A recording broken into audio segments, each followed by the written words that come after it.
The Scientist, the Wraiths and Me. Do you know the white searing logical light the brain can focus into the dark corners of the mind? Its cold, fresh sunrise of a new dawn and the warm, comforting confidence things will work out. Be warned, my friend. Brighter lights cast darker shadows until the zebra patterns turn you blind. So, at 3 a.m, when everything you rationalized away bites back, forcing you to shout, "How can I fight back against these things I know simply cannot be, and I must not be able to see? What's wrong? Why's logic lost its spell and its potency to exercise those dark, living, shadowy forms?" Yet, a calm voice from within says they live by rules too, so you need to find out what they may be. These will form your sword and shield when they are in your domain, so you'll weather their storms. A family followed by unseen forces, the school struggling to contain the inexplicable. What happens when the paranormal refuses to stay put? In part 1 of our interview with Ciaran Farrell, we uncovered the terrifying events that unfolded on what was supposed to be an ordinary family holiday. The entities that didn't just haunt the holiday home, but followed him back to London, and even into his boarding school.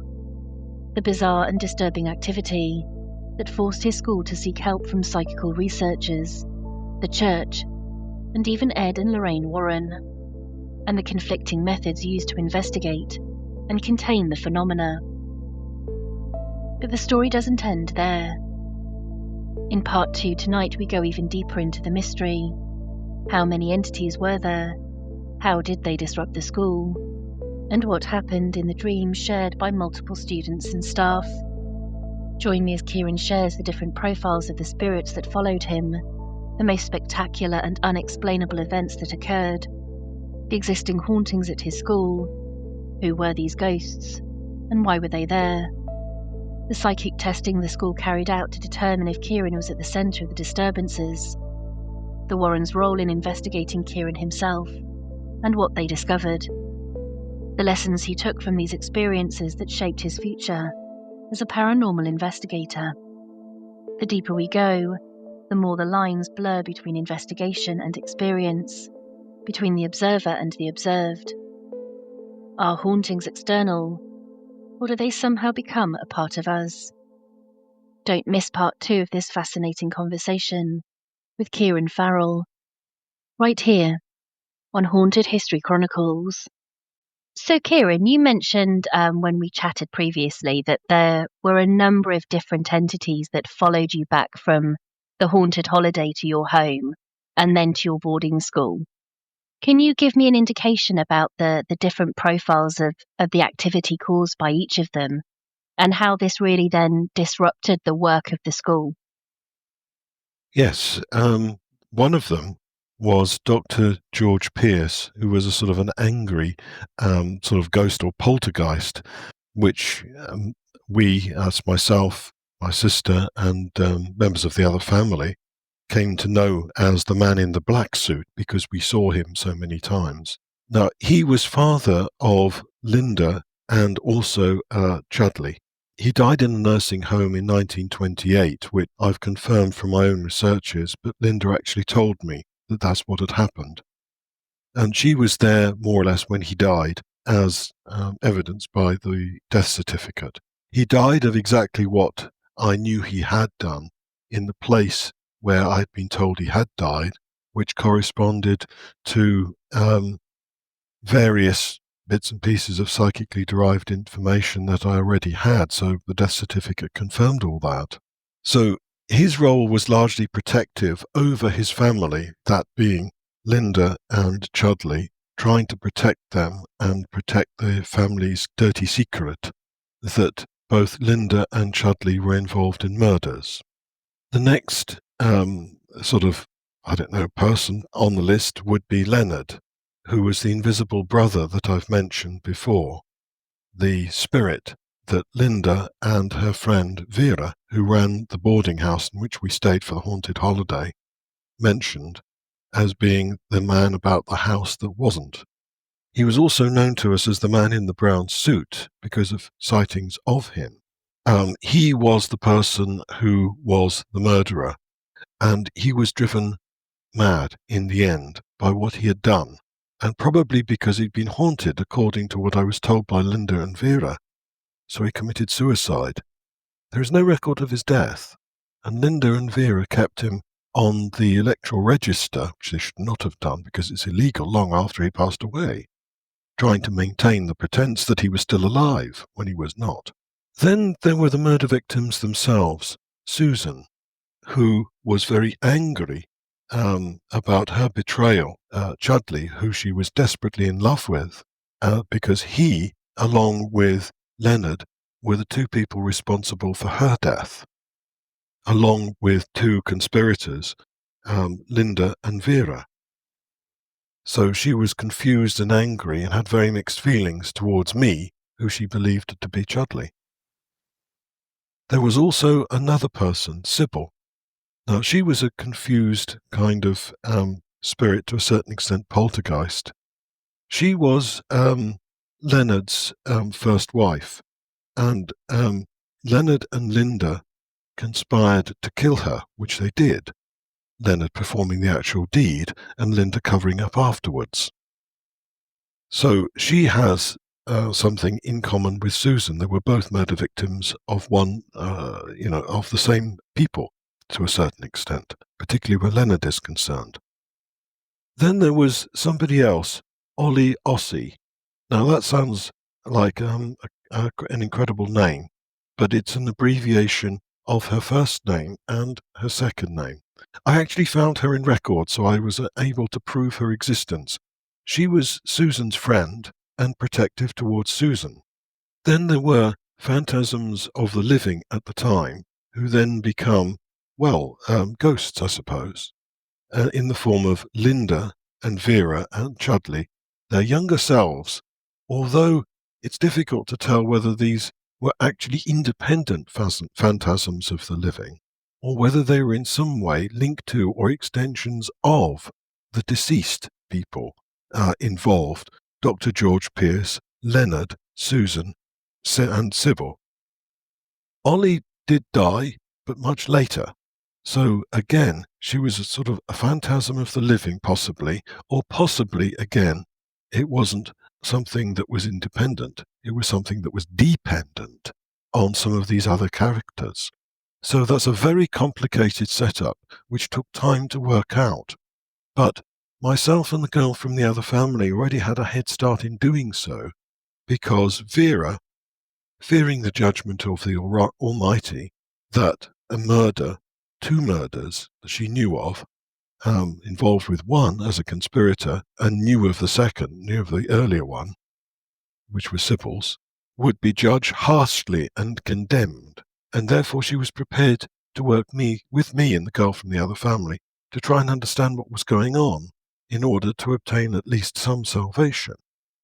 Linda, on the other hand, wanted to take the family's dirty secrets to the grave, and that's, in a sense, where Dr. George comes in, backing Linda, because he didn't want any of that coming out. He didn't want his children to be in a position of being held up against the Almighty and found wanting. Now, this sounds all very spiritual, but there is a very spiritual dimension to this, which I will come on to. So that's really the list of people that were involved. Now, I don't see that there's any particular demarcation between a ghost spirit and a poltergeist, in the sense that poltergeist is, as the original German term says, a noisy spirit. So the reason I've put poltergeist in front, a connection with all of these, to a large extent, is because they engage in physical activity, the movement of physical objects at a distance, interactions with people, pushing people, and causing harm to them. So, in that sense, a poltergeist. But they could be seen, and were seen and witnessed by many, particularly at the boarding school, a lot of the boys and some of the staff as well. So, that's not usual for a poltergeist. A spirit is something that a lot of people think is something that you sort of communicate with through a seance or a Ouija board or whatever, and they lack substance. Although there's a general sort of pecking order that goes from ghost, which is insubstantial, and just an image roaming around, and is some sort of environmental stone tape recording. A spirit which is intelligent and can be communicated with, and a poltergeist, which is, very definitely has physical power over other people and over its environment. However that actually works is another matter. But certainly, from my experience, these people or entities, whatever you want to term them, had that power over their environment and other people, as I will relate. So, Ciaran, you mentioned that there had been some pretty spectacular incidents that had occurred as a result of this. Do you want to give us some examples of the sorts of things that happened? Well, the very first thing was I noticed that there was some presences in my room at home. I made my way to the point where we were picked up, which was Waterloo Station, I remember, or possibly Victoria, but I think it was Waterloo. And there was a presence that followed me. Now, straight away, this caused problems with some of the other parents and the boys. The presence got into the van with me and caused problems. So that was the first indication that things were not going to work out well. So that presence was there right the way from the start. And I knew that this was basically Susan. But I knew there were others associated with her.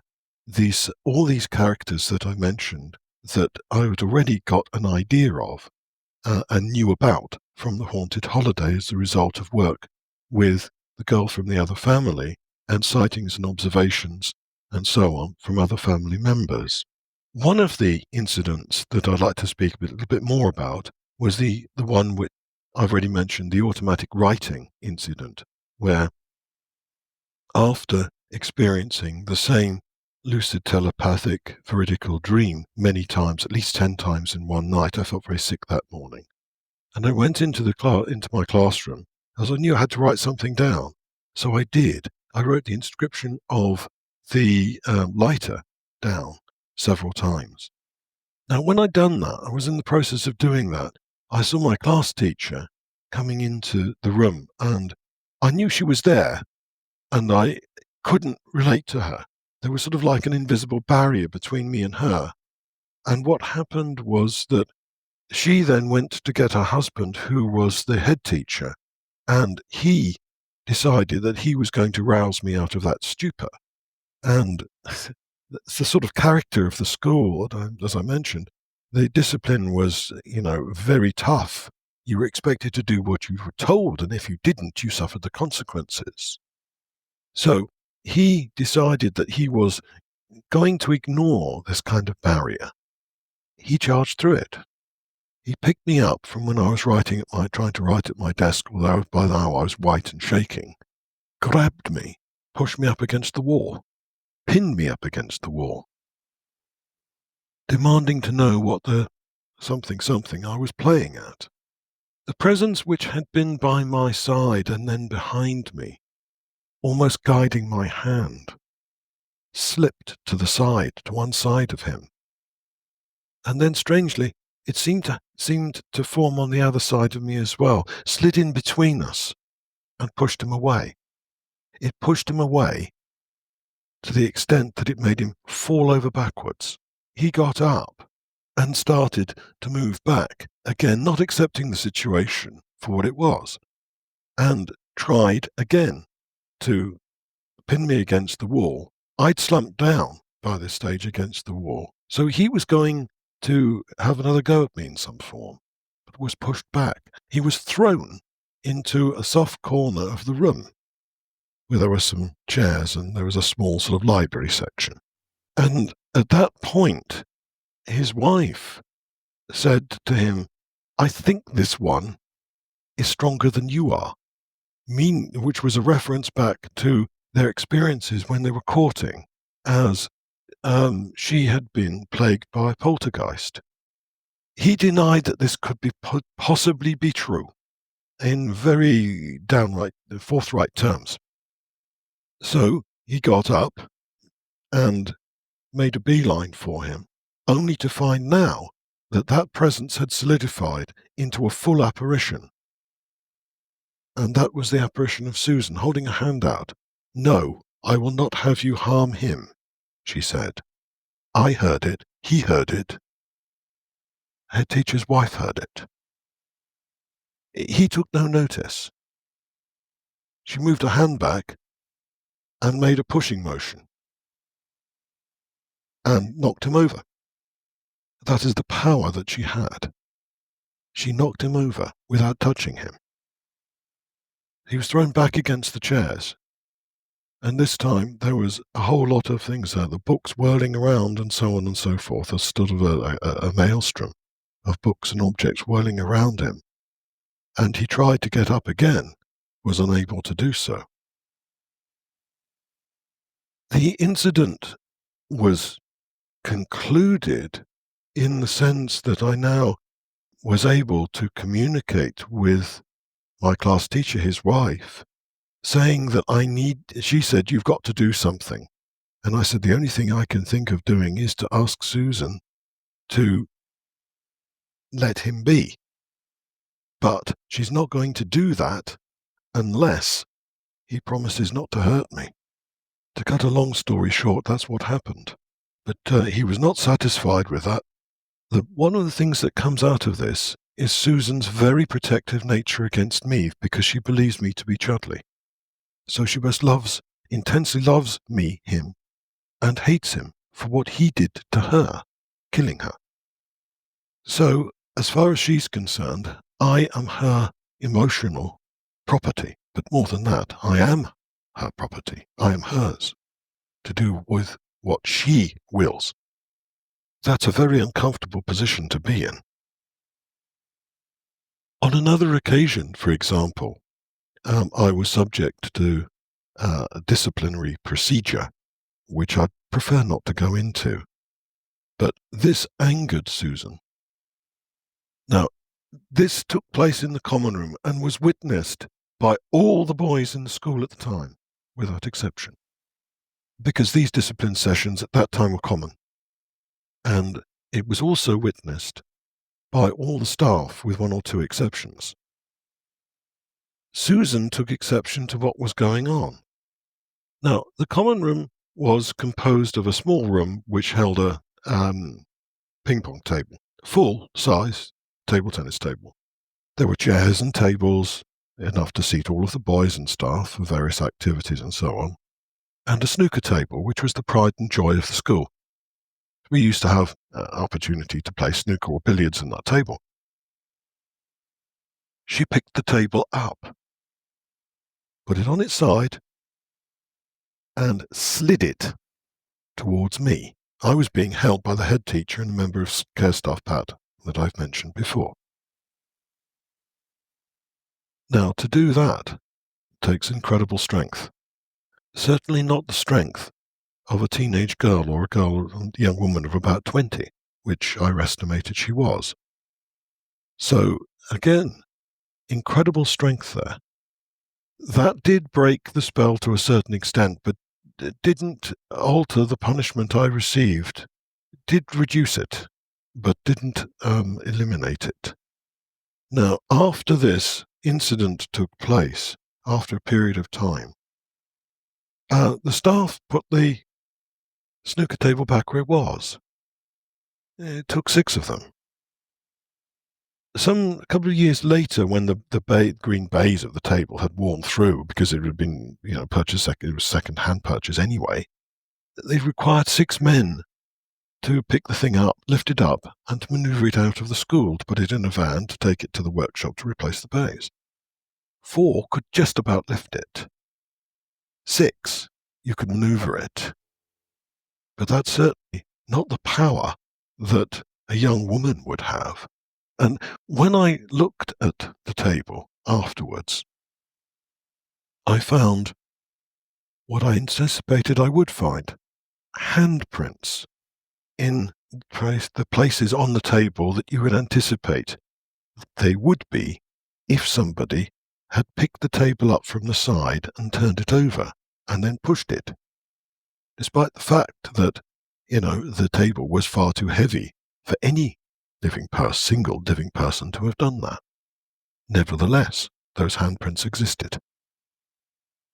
Another incident occurred with the table tennis table, for example, that, again, Susan took this table and she lifted it up and threw it a short distance up into the air, and it crashed down.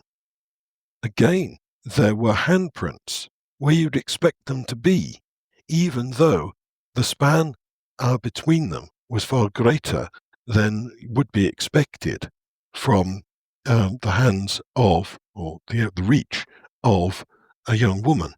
The handprints were characteristic of a young woman, not a man, not a boy.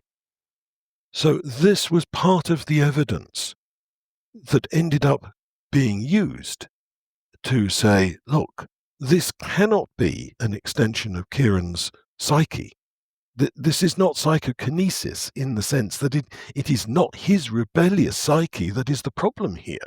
It is some sort of external ghost or entity. Pat, as I mentioned, took exception to me because he believed that I had become infested by the devil and was demonically possessed. This was in total agreement with what the Ed and Lorraine Warren considered.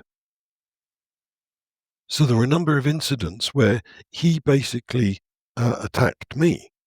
On one occasion, for example, this was in the kitchen, because before going to bed, we used to have sandwiches and some cocoa or some French coffee or whatever. So we took it turns on as a rota to do some of the clearing up. So it was my turn with the rest of my dormitory mates to do that. And Pat was on duty in the kitchen supervising. I'd anticipated that, he might try something. And he did. He got hold of me, grabbed me, threw me against a wall, and he was going to basically attack me. Then he found he couldn't. He couldn't because after throwing me to the floor, he found that he couldn't move. Something had pinned him against the wall. A dark, shadow-form figure had pinned him against the wall. He knew who that was, and so did I. I crawled back away from him, allowing Susan to come between us, much as had happened in the previous incident. Pat wouldn't accept the situation and therefore lashed out, only to find that he was moved, thrown, pushed, pinned against the tiled wall of the kitchen. I moved further back, and Susan moved back a little bit further, and then Pat again had another attempt to break free of his invisible bonds and come at me again. By this time, I'd got to my feet, and there were various plate racks, and plates from the plate racks started to be spun in his direction, crashing into him. There were a series of plates, bowls, etc., from these racks that crashed onto the floor, and the plates or bowls from these stacks were spun, crashing into Pat. He tried to fend them off, but was unsuccessful. There were a total of 49 of them. Much was made of this as 7 lots of 749, but I'm not so sure that has a particular significance. What was significant was that these sort of the attack of the plates, as it were, failed to hold him or stop him. But what did was that there was a large aluminium saucepan that was used to brew up the milk for the cocoa and the French coffee. I mean, it was vast. It really was. Even when it was nearly empty, it was too heavy for a couple of us boys usually, and often staff had to help us with this. it was also served as a bit of reserve for the staff who stayed on during the night. So, the contents of it were poured into a smaller saucepan so that would be available for them to have later.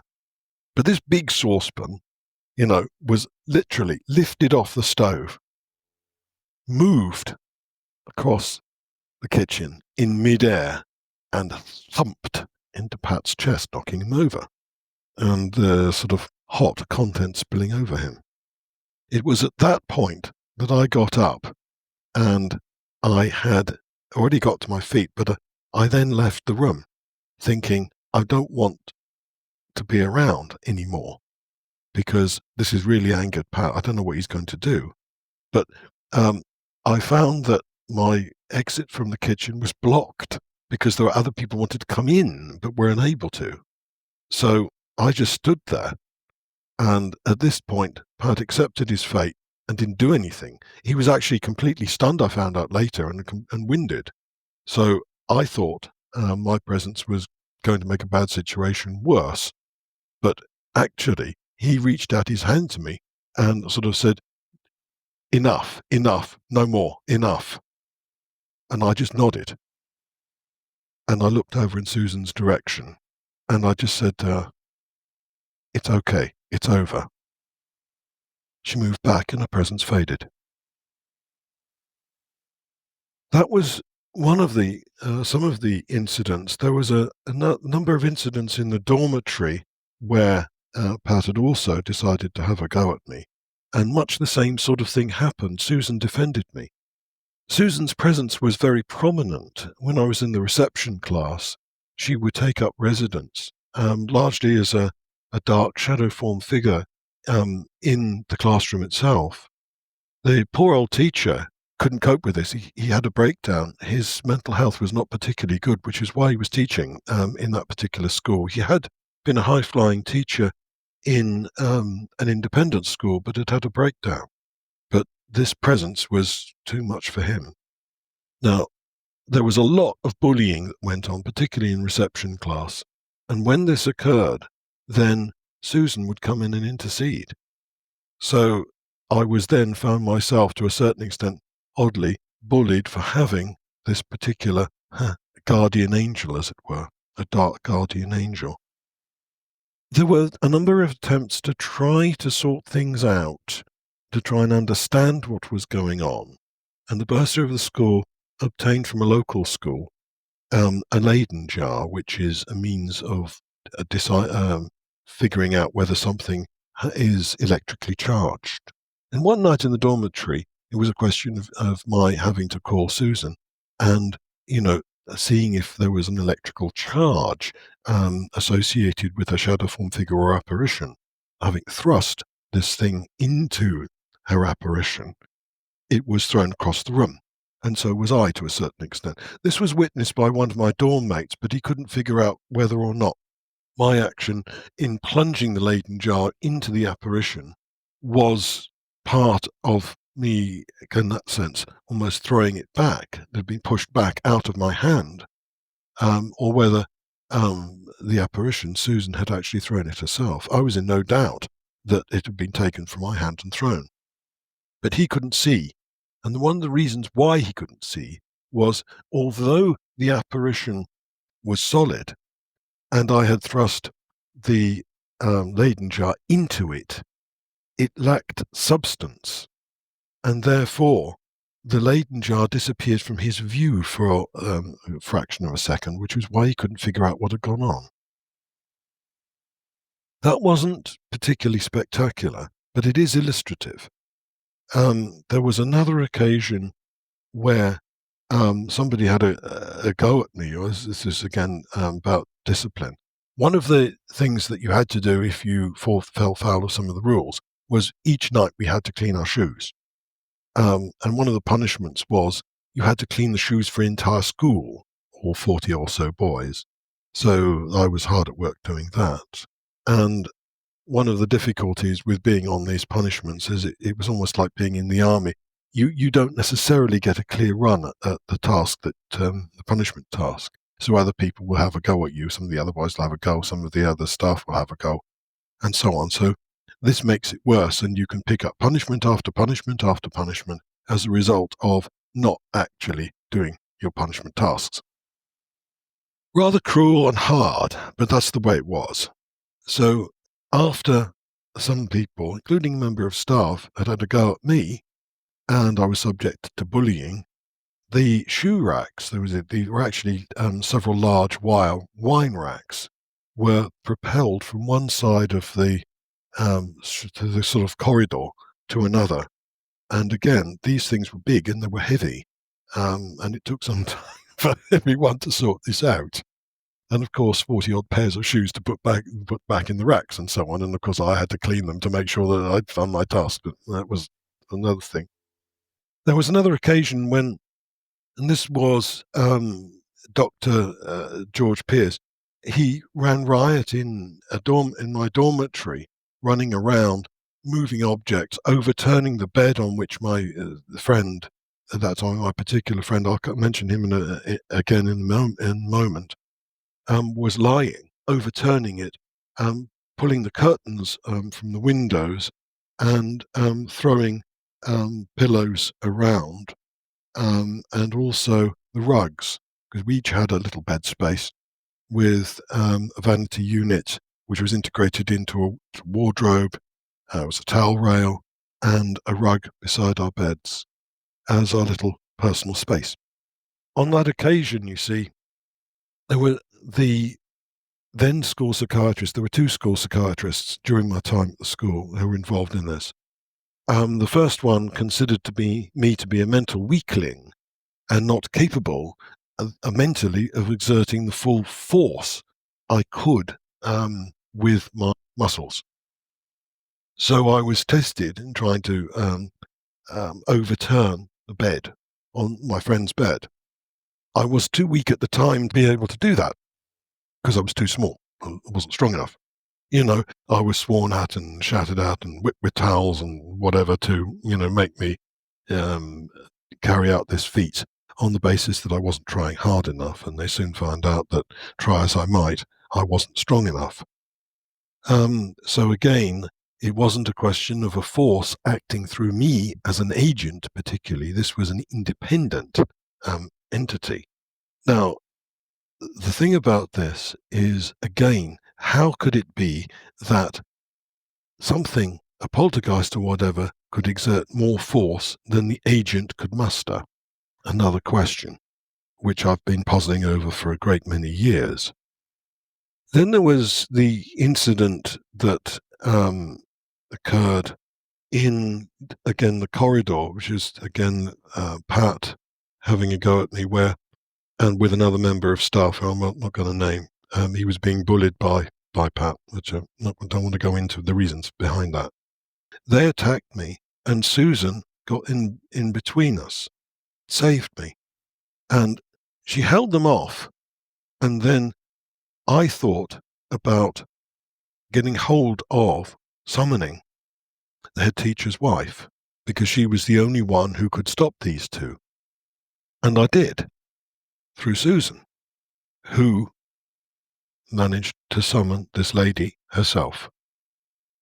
My class teacher, the head teacher's wife, thought her son was in danger and that he was in danger in the shower room. I had just come from the shower room before I was set upon. So that was accurate. And she came to find that one of those two members of staff, Pat, had been held off by Susan. The other was at some distance from me while I lay on the floor, protected by Susan. So again, she saw what the situation was, and she had a better understanding of it, in the sense of she herself had been a subject of a lot of poltergeist activity when she and her husband were courting. So again, she was able to understand a little bit more about what was happening. And also, she was very much the power behind her husband's throne in terms of his being the head teacher, but the real power within that relationship lay with her, not him. Now, then there were some incidents which involved, say, sleepwalking, and that was in relation to Sybil. Now, within a dream, this is a telepathic veridical dream. This is in Sybil's flat.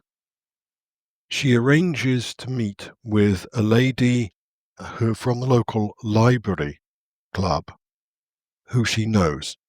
This ends up being Linda, but she doesn't know who Linda is at the time, Linda being the boyfriend of Leonard, her husband. So they were luring her into a meeting. They followed her home, from where she worked. She worked as a florist. So Sybil goes home. She's expecting a meeting with a lady from the library. When she opens the door, it isn't Linda as she anticipates. It's Leonard, her ex-husband. He's got a silly grin on his face, and he's hiding something behind his back. She thinks it's flowers, which is what he wants her to think. It isn't. It's a rounder's bat. And he attacks her with it and kills her. The end comes when she's slumped against a chair in her living room, and he breaks her pelvis. It is a sexual attack. He is absolutely furious that she is seeing another man by the name of Marty. So it's again the same old business, that he can have a relationship with another woman, but she dared not have another relationship with another man. Make of that what you will. But what I saw and still see in these dreams is that brutal attack is of a sexual nature, because he is hitting her with his baseball bat, saying for him and not for me, hitting her breasts, her hips, and her groin. I think he probably breaks her pelvis with one of those blows. She was slumped against a chair, and then he kills her finally with a couple of blows to the head. In the dream, he goes and summons Linda to help him clear up the mess. Their original plan being that they would put her into the bath, strip her and put her into the bath and make it look as if she'd fallen in the bath. But there was too much damage to her body. And when they do this, there's too much blood. It looks terribly suspicious. So they changed their plan. They bury her in a shallow grave. But that's a bit moving away now from the actual incident. The point being that in the dream and as an actual experience, after a short period of time, Sybil's spirit lifts up from her shattered body, and she goes into the kitchen and picks a knife. And she writes on the side of the wall by the door, "Sybil lives." Now, I would sleepwalk, get up from my bed, and try and go to the classrooms downstairs, which were all locked up at night, of course. They were locked up in the afternoons when they weren't required. So I obviously knew that they would not be open. But somehow I desperately needed to write on that wall, just as Sybil had done, "Sybil lives." Because in that sense, I was Sybil and she was me. So I had that mission. I had to write that. I had to know that I was still alive. I was still alive because I could still function. I could still think. I could still feel. Although the pain of my injuries was fading, and there was a terrible emotional and psychological pain from that, the battering, the psychological side of the physical battering which ended my life. But I did not know it. I did not accept it. And therefore I had to write "Sybil lives." So I would go into the classroom and try and write that. After a period of time, the staff let the doors open to see what would happen. And I did. I wrote "Sybil lives, Sybil lives, Sybil lives, Sybil lives" all over the blackboard.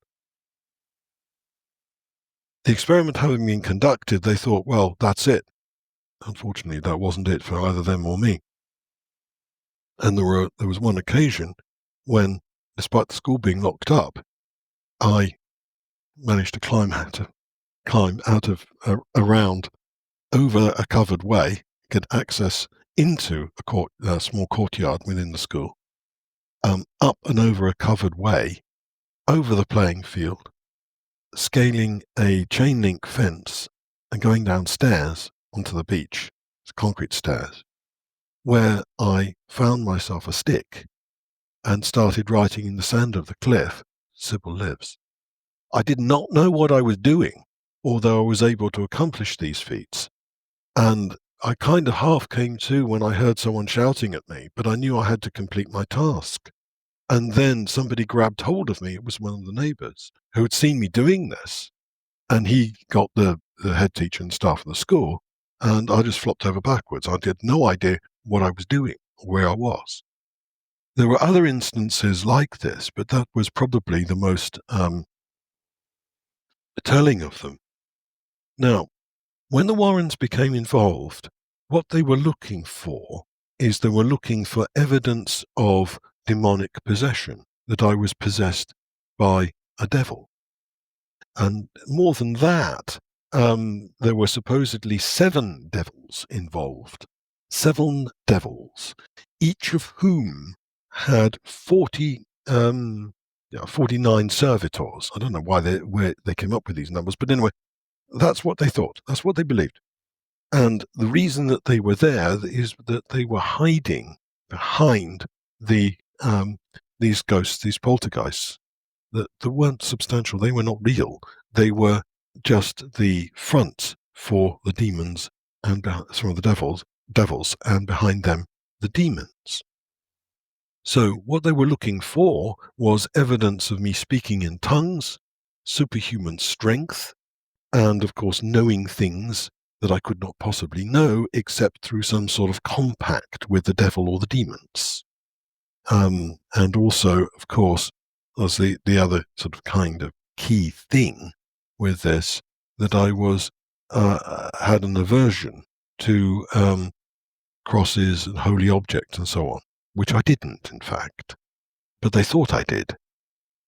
So as the Warrens applied pressure to me, so did the school, to find out one way or the other which way was the case going to go.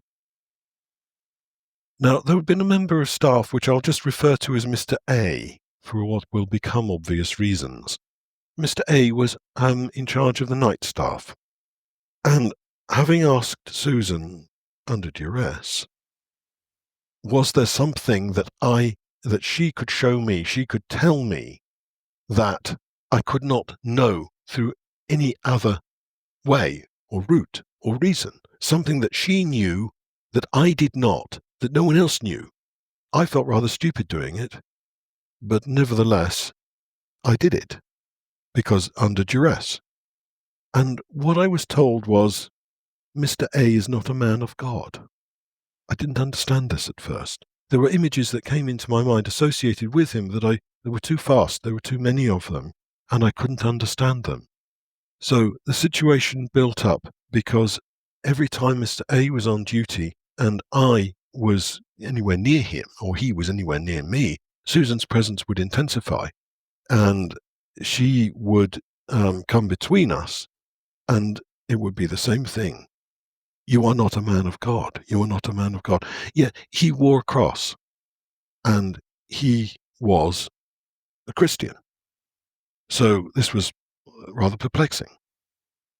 Now, on one occasion, the last occasion, Susan said this with more force than she'd ever done before, and she started pushing him physically, pushing him back, not actually touching him, but exerting a force against his body. And he was determined to fight back, and he did. And he was sort of using his cross to say that, and to pray that she was a bad and evil spirit, and she had come from hell, and that she was, spawn of the devil, and so on. And she just repeated, "You are not a man of God. You are not a man of God." And she won. She pushed him back and back and back along the corridor, and then back to the stairs, the main stairs. By which time, there was quite a number of boys and some members of staff witnessing this. The full lights were turned on because at night there were only the red lights after lights out, the emergency lights. So the full lights were turned on. Various people were summoned, and she pushed Mr. A downstairs. He fell in slow motion down the stairs, landing up on the landing. First landing, then the second at the bottom. At first, we didn't know what had happened because there had been a blinding flash of light when he had reached the bottom of the stairs. And he still held out the cross in his hand, except there was no cross there. Just a blackened hand. Like as if it had been held in a candle flame or something. No cross. The chain around his neck was still there, but there was no cross. So, what had happened? Where had the cross gone? In the meantime, these images had poured into my mind and the minds of other people around, some of our boys and a couple of members of staff. So there was a bit of an inquiry about this. The bursar was present and tried to take some photographs. And I say tried because some of them turned out and they were fine. But the ones of the critical incident weren't. They were blurred. You could see the actual staircase. You could see the hallway. But the rest of it as just fogged. So we had no evidence other than the testimonies of those who were there. I was one of the key witnesses because I was the only one who had the experience of trying to really understand the images that had come into my mind.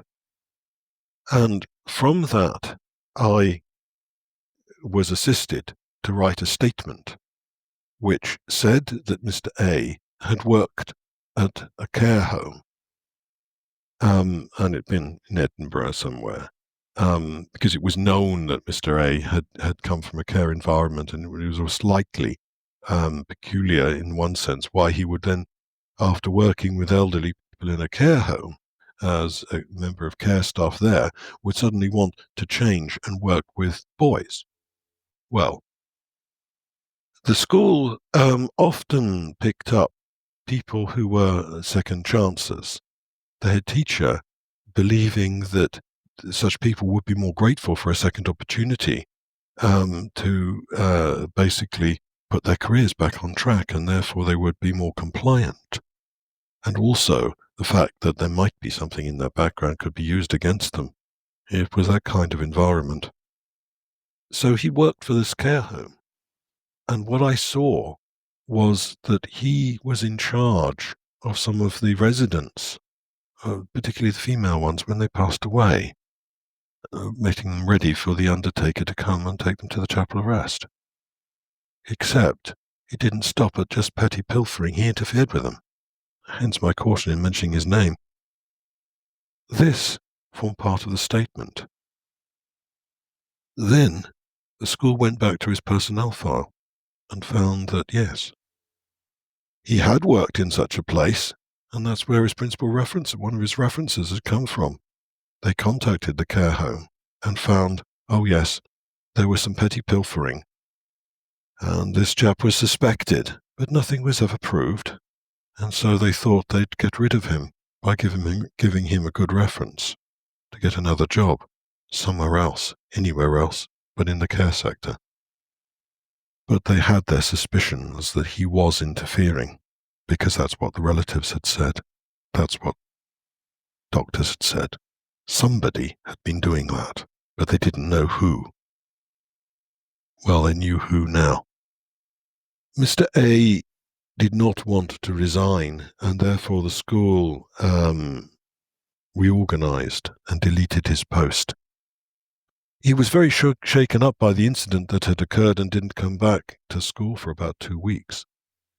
When he did, I saw him, and he had a bit of a meltdown on seeing me, because he felt that I was the demon incarnate that had caused the problem. And I said, no, it wasn't me at all. But he had a cross, but it was a silver one, not the gold one he had. Where had that come from? Because the original had disappeared from his hand. What had happened to it? Now, I got in trouble with Pat, because Pat said that that was the original. I knew it wasn't. But, and that came out that Pat had lent him his cross because he thought he needed the protection for against these dark and dangerous powers far more than he did. But where was Mr. A's cross? I knew, because Susan knew. I told the school and they didn't believe me. And I said, right, well, why don't you just find out? In the hall of the main school, there were 2 fish tanks. And in one of them, there was one of those little plastic castles. The cross had been placed in that castle, and it was clearly impossible that that could have occurred through trying to insert the cross in the castle, because it just wouldn't have fitted. It was impossible to get it out of there. The only way of doing that was to break the castle, which they did. And they bought another castle for the fish tank, of course, but it was a tremendous thing. How on earth could you possibly duplicate that? The cross being blackened slightly, as if it had been held in a candle flame or something like that. But that was the one of these incidents. Now, there's something more to it than that, because there was a cold spot at the bottom of the stairs on the landing. Now, that cold spot was thought to be where a builder had a heart attack and died when he was building the school, the staircase, a carpenter. Now, that had not actually occurred in that particular school at all, but it had occurred in a different building which constituted the school. Therefore, this particular ghost, whatever, cold spot, had moved with the people who constituted the school when the school changed location. The interesting point about that is not only what I've just mentioned, but also the fact that the cold spot moved after that incident. It was more in the center of the stair, of the little landing, but then moved more into the corner after this incident. Strange. I don't know why that happened, but it did. These are just some of the incidents that occurred. There was another one which was an initiative through Pat to try and measure the electrical resistance of Susan's apparition. This caused a lot of trouble because it relied on me calling her and trying to put an electrode in one of her hands and another one in the other. The electrode's going to a meter. There was a brilliant flash of light, and I was thrown backwards. And there was a buffing machine that was left in the corridor. That went crazy. All the alarms went off, and the school was evacuated as the result of a power cut, and so on. And again, that shows you the power involved that can be involved in some of these incidents. In the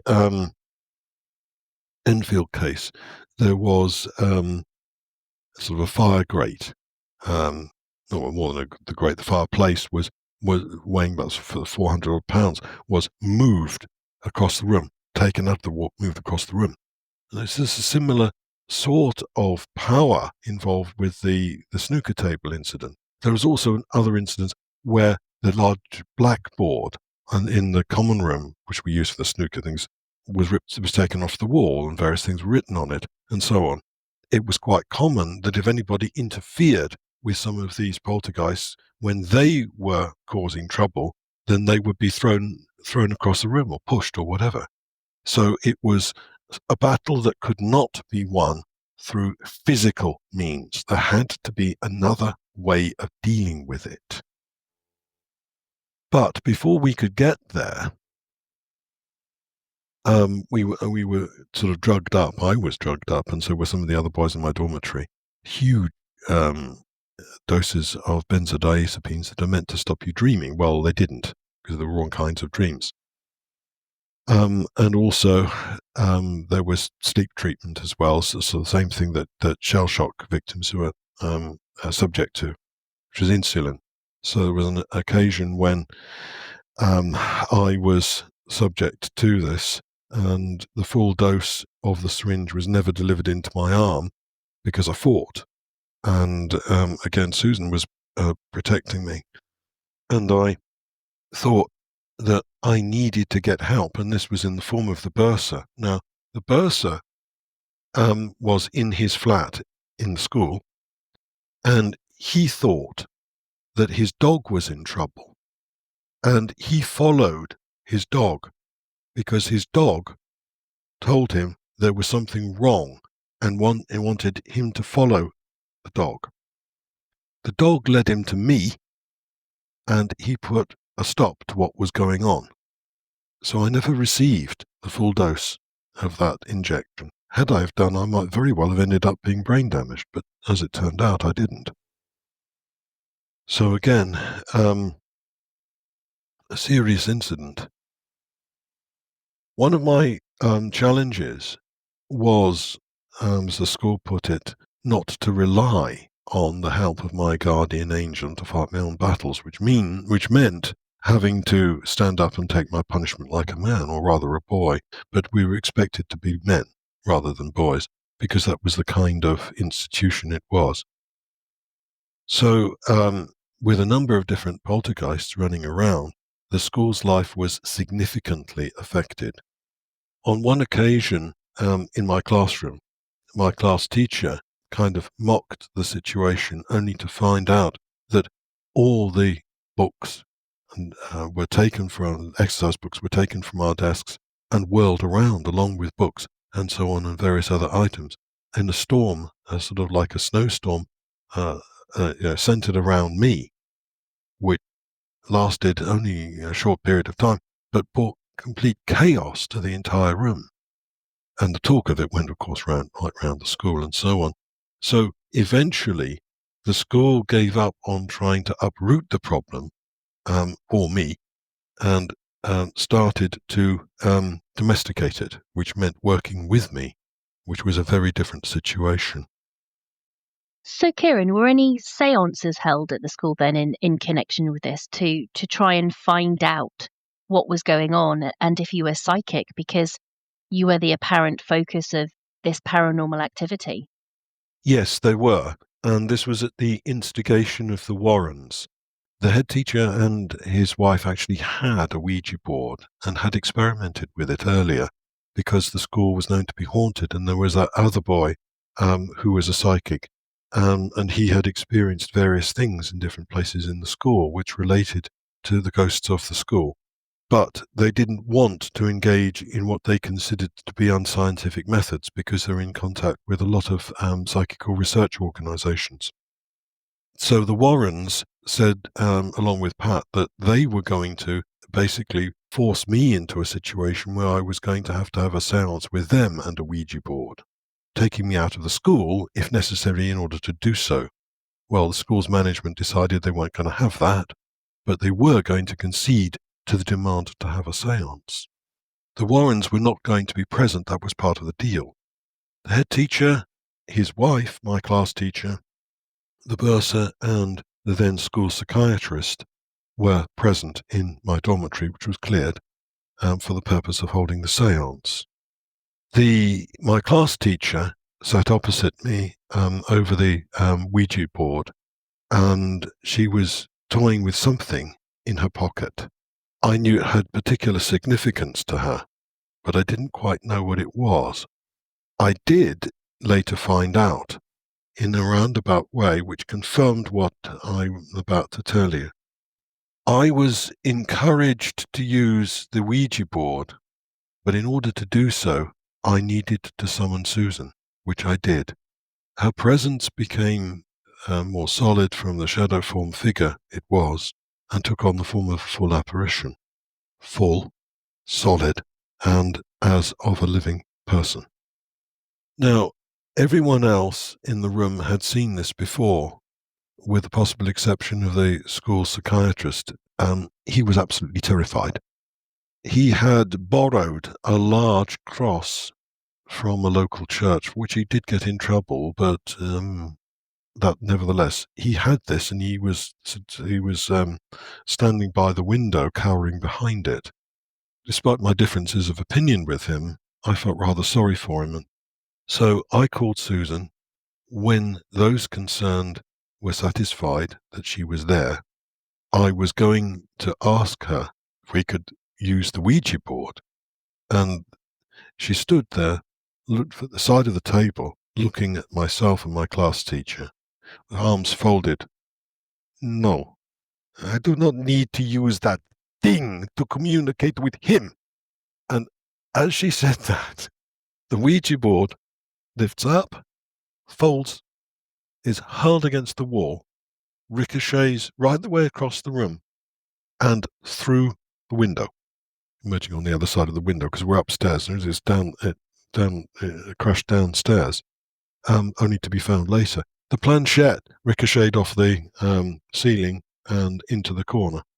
I knew in that instant what my class teacher had in her pocket, or what she thought she had in her pocket. And I'll come back to that. Because the instant question I asked, which I couldn't stop myself asking, through my mind was, Susan, why did you do that? But she wasn't in any mood for communicating, because she turned on Dr. P and said, no, you will not use the power of God against me. And although she was on the other side of the room, she made a gesture to rip this thing, the cross, from his hand, which he did. And she hurled it against the door, and where it crashed down. And poor old Dr. P ended up, cowering in the corner, sort of afraid. My class teacher then she banged her hands on the table and said, no, no, no, you will stop this. You will stop this now. I've never seen her do that. I mean, her rows with her husband were very well known, but the force with which she said that was something very remarkable. This, in a sense, partly brought the incident to a close. But what Susan did was she turned back to her and said, you know the answer. The answer is in your jacket, your pocket, the case. And suddenly I saw in my mind exactly what was there. It's a little jewel box. It contained two things originally: a little biblical inscription and a brooch. My class teacher did not take that little jewel case out of her pocket at the time, but later she did, and she found that it contained only the biblical inscription, which was written on a piece of parchment type paper. And there was a fingerprint on it. There was a couple of finger and a thumbprint on it, in a sort of grey mouldy kind of dust, as there was on the box itself. And the inscription was, I can't remember it exactly, but it was basically about, let things be. Just let it be, let it rest. Don't try and change the inevitable. Now, when my class teacher had put that in her pocket, she knew that both the inscription and the brooch were there. But where was the brooch? It was found somewhere. She later found it in somewhere she did not expect it to be. But the point is that sort of ended the séance, because I then sort of said, what have you done? Meaning to both of them, my class teacher and to Susan. And the response to that was, if you don't want me, I will go. And I said, I don't understand. I don't understand. You will. You will. In time, you will. You will know, was Susan's response. her presence dissipated, and again there was a handprint around the cross. The cross had been thrown against the door so violently that there was a dent in the woodwork, and it had dented the heavy sort of gold cross. And out of this came the realization that Ouija boards were not necessary.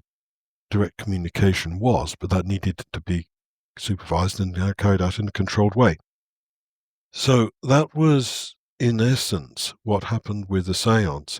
There was another occasion when I was fostered, which was some years later, which occurred when, again, there was a lot of paranormal activity in the family home of the people I was sort of being fostered by. And to make a point, as it were, that brooch, that box, jewellery box, was again apported. Now, this was no small distance of many miles. I didn't realise it at first, but neither did my foster family, although they soon found out about it. And again, there was a handprint on the box. I took the jewellery box back to the school and my class teacher and said, have you missing this? No. My ex-class teacher went back and had a look and said, how on earth did you get that? And I explained. And she said, oh my God, yes, I had a dream about that the other night. Yes, I dreamt that someone came into my room. I dreamt that this particular person, Susan, had taken something from me. That she was in my room and she took something from me. Something very, very precious, very valuable, something very personal. But I hadn't looked to see if my jewellery box with a brooch in there had gone. I should have done. And the reason I didn't is because I got a terrible feeling every time I thought about it. But looking back, I should have checked because that was the thing that would have disappeared. So thank you, Ciaran, for bringing this back to me. So again, that's a rather spectacular incident, which just shows the linkage that there can be between ghosts, poltergeists, and the minds of the living. And I think really that's, in a sense, the key to it. Because if you look at this in a different way, if I was the poltergeist agent, then this lady, my class teacher, she would have been in her 50s at that time. She had about her a great deal of psychical energy, and therefore when she was younger, I could well believe that she was the focus of poltergeist activity. But there we are. That was the story of the one and only official seance that was conducted. All the rest of the communication was in controlled environments, but not as a seance as such. It was me I was being observed while I communicated. And the presences that I was communicating with were either apparitions or known shadow form figures in the sense that they were there. And they were observed to be there by other people. And it was a sort of a question and answer session with somebody taking notes. And that's how it was done. But that was the one and only formal seance. And you've also mentioned that the school was left haunted. Do you want to just give us an indication of how many ghosts that were there in residence and, as far as you know, who they were and why they were there? Yes, I will. Thanks.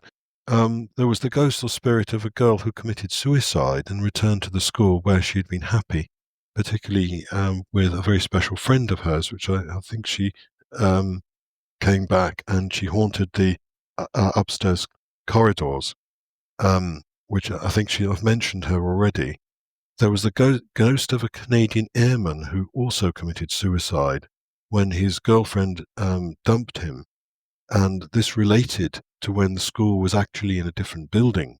So again, you've got this issue of the transference of sort of ghost entities from one building or environment to another, presumably through the linkage of the people involved. But it's not a simple business, and it would take time to go into. But nevertheless, it was when the school was in a different building in Cambridge that this happened, because it was thought that the Canadian Air Force had some sort of presence within the school during wartime, but that wasn't actually the case. So it was a bit of a conundrum as to why and how that happened. This Canadian airman used to appear in the corridor and come into one of the dormitory where I was at the time. I, slept in a number of dormitories, different times. And he would take a letter out of his tunic pocket. He would read it. He would start to read it, walk across almost as if he didn't want to, as some sort of power almost kind of compelling him to walk across the room. He would then open the window, and he would then sort of sit on the edge of the window still, reading the letter. Then he would put it back into his tunic pocket, sigh, fold his arms across his chest, wait, and then he would say a short prayer, and then he would drop out of the window. Interestingly, there was a cold spot outside where his body would have fallen. But if this related to another building, which it did, then how is that possible? Well, it's a bit of a mystery. There was, of course, the ghostly spirit of one of the two old ladies that ran the girls' independent school, the other surviving. Now, again, one of the interesting things about this is that the surviving sister could also be seen about the school, whether she had an independent existence as a phantasm of the living, or whether it was a question of an extension of the persona of the deceased sister, was a very open question. One of the sister who was deceased used to come out to meet a delivery van, who the driver of which provided provisions to the school, usually on a Wednesday morning. The surviving sister didn't believe the place was as haunted as it was, and she felt terribly guilty and responsible. I mean, you just imagine it. Your sister, your sibling, is responsible for this. So what are you going to do about it? How are you going to stop this? Is it really true? Could it really happen? So in the end, she was prevailed upon to come and see for herself, which she did. Poor lady, when she saw herself as a phantasm of the living, along with her deceased sister, it was too much for her and she fainted. She had to be revived. But after that, she knew the reality of the situation, although we didn't know what to do about it. Then at least she knew what we were all trying to grapple with. So she was there, and also, possibly by extension, were some of the old girls and some of the members of staff. And part of what I was tested on was about information relating to them. There was also a very definite haunting phenomena around the rooms at the back of the school near the rear staircase, which related to a fire that occurred when the school was in another building during wartime. The exact sequence of events only being known to those two sisters and myself, and therefore I was tested about exactly what those events were. And what I said was found to be true and accurate. So I had seen what actually had happened as a sort of a stone tape recording, but I wasn't able to change any of it because that's what it was. But I wasn't the only one that witnessed aspects of it, because a number of other boys and some of the staff had seen a figure emerging from one of the rooms on the ground floor at the back of the school and hurry up the staircase and try to get from the wall a triangular fire extinguisher. But there were no such fire extinguishers of that type in the school at the time. And then she hurried up the stairs and disappeared into what was known as the ablution room. Now, I had already figured out that that room wasn't, had been a smaller washroom, but there had also been an office there, and I was quite correct about that. So the exact sequence of events and the geography of the school, which I related and was tested upon, was true and accurate. So all of these things, some of the old girls, that spirit of the one girl in particular, the staff and so on, all of these things were part of the sort of psychical history and infrastructure of the school and formed a sort of a palimpsest of environmental stone tape recordings that followed people who ran the old independent school. and therefore became part of the psychical record of the new boys' boarding school. So it was a very rich sort of territory in order to be able to explore, from my point of view, get away from the daily and rather crushing life of the school on the one hand, and provided an ample opportunity to test me and my psychic abilities. And you mentioned earlier that you and a number of the other boys, as well as some of the members of staff, experienced dreams associated with some of the entities that followed you from your haunted holiday home to your school. Can you just briefly describe what these were like and provide an example or two? Yes, indeed, and thanks for the opportunity to allow me to do this. An early telepathic veridical dream was when I was first at school in dormitory 119. This was known as the Bully Girl dream, and it related to the balcony ward of the Tate Convalescent Home in Broadstairs, which was closed in 1954, the later research established. The dream was experienced by all the boys in my dormitory and also dormitories further afield and members of staff within their own separate sleeping quarters, within the school. It starts off that there are a number of beds in this sort of semi-official sort of ward. It is extremely cold. The window is open. It's snowing outside, and the snow blows into the room. The main sort of character of the dream, or she, is situated in a bed, freezing cold, and dying to go to the toilet. But there is a girl across the other side of the room who doesn't want this and would bully me, her, if she were to get up out of bed. The object of the exercise being to go past this girl's bed and walk down the corridor, and there would be a member of night staff at a desk, and beyond her there would be the toilet and relief. So it is this dilemma, what to do.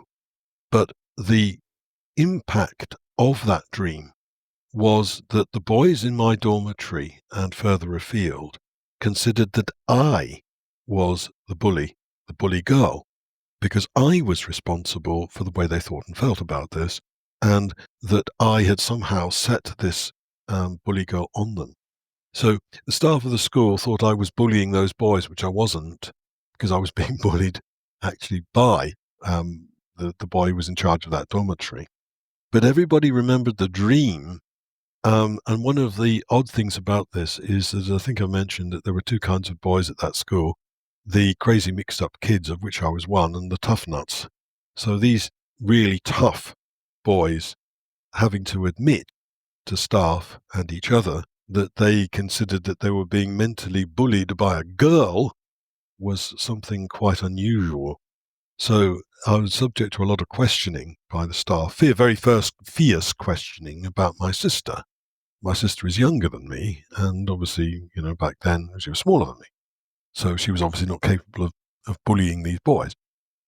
Now, the interesting point about this is that I found that dream. The balcony ward of the Tate home did exist. Susan was there. She actually was there. And I found records of the Tate home, and various dreams established that. I can't find absolute documentary proof of this, but everything fits. I've even been to the London archives and seen the files that they have on that place. The location of the dream, and there is a photograph of this balcony ward in a book by Tony Eden about the convalescent homes of Broadstairs. The photograph is of the balcony ward, and that is the setting for the dream. So how could any of us, including me, know any of this at all? Because most of us were semi-literate or illiterate. That's one of the reasons why I was in school. How could we possibly know of such a thing? So the link was through Susan, through her experiences and through her re-experiencing of her trauma that she was radiating out to me and to the other boys, a sort of telling Chudley, as it were, of her trauma, of her experiences, as she relived it. So that was one example. The other example, and there were many, many dreams. I lost track of writing them, trying to write them down and describe them, and they're all in incredible detail. Another one is the shed fire. This is the 4 characters who gather outside a shed. It's probably at the back of Vere Road in Broadstairs. There's a small passage which gave access to a site of allotments. There was a shed there at one time, which had a window newly cut in it. This was to be the office for Leonard, because he was going to receive enough money from the family to set himself up in business as a sort of an independent private contractor, building contractor. There's a window had been newly cut. So the 4 of them, Chudley, Leonard, Linda, Vera, gather outside. It is at this point that Chudley again looks at his lighter and the inscription of the lighter, and his thought is, one of the women in my life, Winifred, his wife, who had died recently, had obviously passed away, and now he was about to destroy the only other woman he had ever loved in his life. Destroy. Why destroy? Because he believed that he and Leonard had already killed Susan in Leonard's van through the use of ether and chloroform. But that had not actually killed Susan. They had taken her body and they had dug out a space underneath the floor of the shed and put on top of this space plywood board, a rug, and on top of that an old base of an anvil to make sure she would not escape, because they were scared that she might not have died. So each one of those 4 takes their turn. Paraffin is poured from a large container into a jug. The padlock on the shed is opened. The paraffin is spread around, and a spill is lit. That was Chudley's job, but he can't light the spill because his lighter won't work. Leonard does it, and he tosses the spill into the shed. Now, below the space, below the anvil and the plywood board, is Susan, bound and gagged, and she dies in the fire. They hear her banging and her cries despite her being gagged, but they walk away and leave her to her fate. It is this dream which was the one that I experienced 10 times, and that was the one that led me to into the session incident of automatic writing. Now, the head teacher's wife believed that she knew the answer to this, which was to take the example of the dream people in Africa, that you live through your dreams and you must not allow a dream to dominate you, otherwise it will forever never leave you alone. It will always be with you, it will dominate your waking state, it will dominate your sleeping state, and it will make your life a misery, and it will turn you into a wreck. That's why you have to face your fears and deal with your dream. So, under this pressure, because she was a very influential character in the school, and she was able to sort of swing around the psychologists and psychiatrists and so on, I then had to turn this horrible ending into a good one. I failed to do so because I couldn't change the basic course of the dream, not in any significant sense, but the other boys could experience part of what I was trying to do. For example, the first job is Linda's. She goes and unlocks the padlock. Now, what if the key doesn't fit? What if the lock doesn't unlock? That's one of my thoughts. Try to make it so that it won't. So try and change the course of the dream. The lock's rusted up.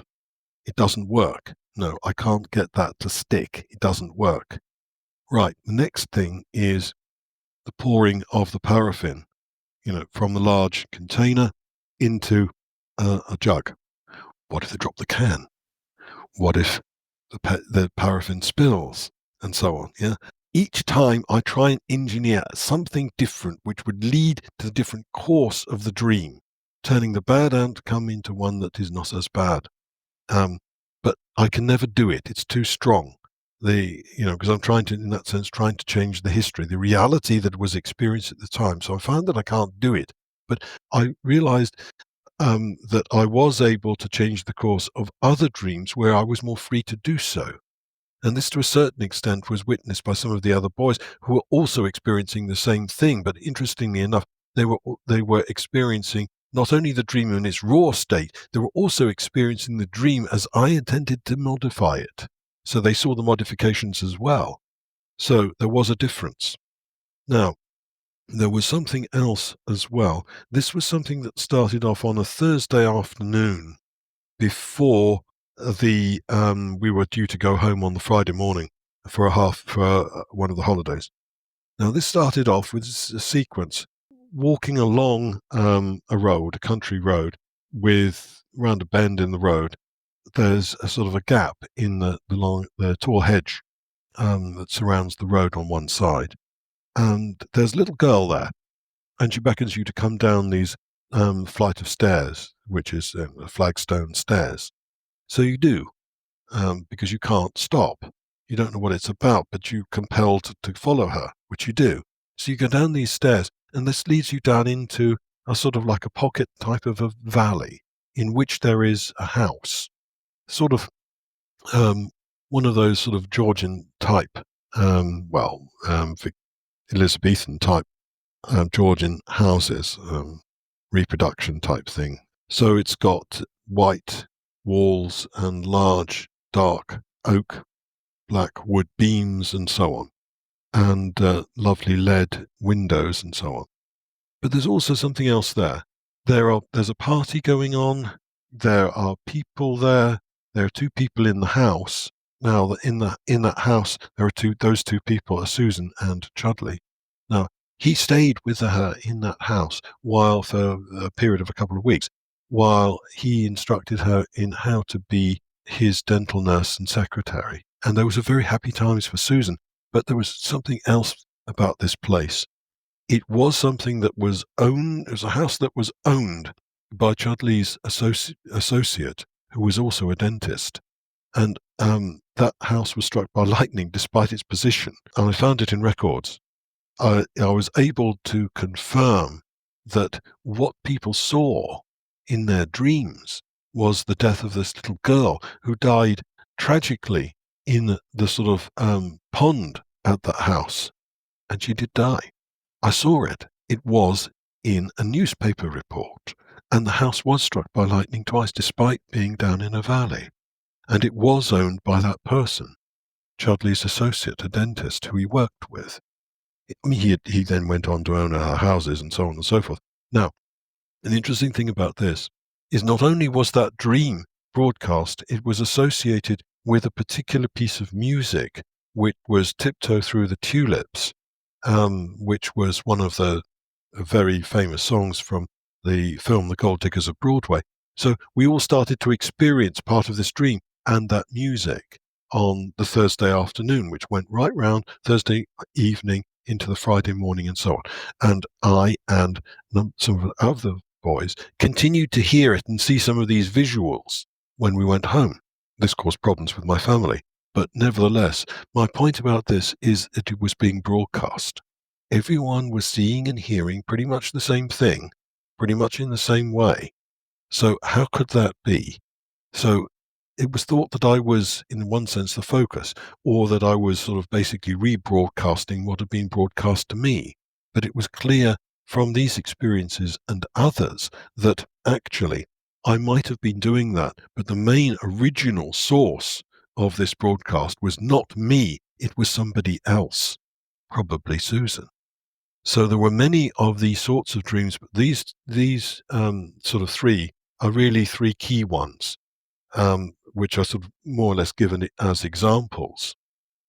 So you mentioned, Ciaran, earlier and in our previous conversation that the school was in contact with a number of psychical research organisations, and that they learnt from these organisations how to test your psychic ability to find out if you were indeed the focus of the paranormal activity that was disrupting the life and work of the school. Do you want to just describe how they went about this with a couple of examples?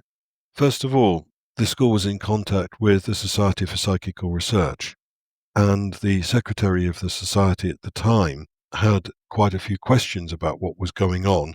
And so, there were interviews which took place with me and the secretary, on the phone or whatever, or the secretary gave them questions to ask me and I was interviewed. I don't think she fully understood the enormity of the situation, because her view on this is she wanted to receive full, succinct, and accurate reports, a two-line report of an apparition, for example.